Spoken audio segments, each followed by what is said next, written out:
वह व्यक्ति जो 2000 वर्षों से अविवाहित था, ड्रैगन पर सवार होकर बिना किसी बाधा के उड़ गया, क्योंकि राजकुमारी बहुत संकट में थी। राजकुमारी के प्रति अपनी लालसा को कम करने के लिए उस आदमी ने जल्दी से उस कालकोठरी को ढूंढ निकाला जहां राजकुमारी को कैद किया गया था। फिर वो मुड़ा और नीचे चला गया तथा ड्रैगन से कहा कि वो अकेला ही जाएगा, क्योंकि यदि उसके साथ कम लोग होंगे तो लक्ष्य छोटा हो जाएगा। ड्रैगन ने कहा कि संख्या में ताकत होती है, लेकिन आदमी ने निर्दयता से कहा कि दूसरा पक्ष बहुत बड़ा है और लक्ष्य को उजागर कर देगा। फिर वह आदमी बिना पीछे देखे चल पड़ा। उसने काला लबादा पहना और चुपके से अंदर घुस गया। एक कमरे में प्रवेश करने के बाद उसने राजकुमारी की तलाश के लिए ड्रैगन की दृष्टि का उपयोग करना शुरू कर दिया। अपनी आंखों के सामने एक लहर के साथ वह सफलतापूर्वक उस कमरे को ढूंढने में सफल हो गया जहां राजकुमारी थी। अगले ही पल वह तेजी से आगे बढ़ गया। जैसे ही रस्सी 360 डिग्री घूमी और खुली, उस आदमी ने राजकुमारी को सफलतापूर्वक देख लिया, जिसे वह काफी समय से देख नहीं पाया था।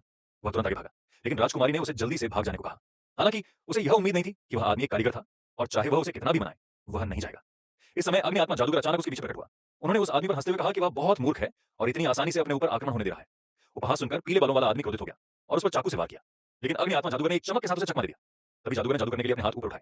जैसे ही उसके हाथ उसके सिर के ऊपर उठे, उसके पास रखा लोहे का औजार लगातार हिलने लगा और अगले ही पल वह पीले बालों वाले आदमी की ओर उड़ गया। सौभाग्यवश पीले बालों वाले उस व्यक्ति ने 2.5 साल तक कुनू का अभ्यास किया था, इसलिए वह बड़ी मुश्किल से इससे बच पाया। जादूगर एक और जादू करना चाहता था, लेकिन अप्रत्याशित रूप से पीले बालों वाले आदमी की हथेली ने उसे बाधित कर दिया। इस क्रिया ने पीले बालों वाले व्यक्ति को भी भ्रमित कर दिया, लेकिन जादूगर ने बार बार उसकी प्रशंसा की, यह नहीं जानते हुए कि वह गुप्त रूप से तलवार चलाने वाले को नियंत्रित कर रहा था। सब्सक्राइब करो पार्ट 2 के लिए।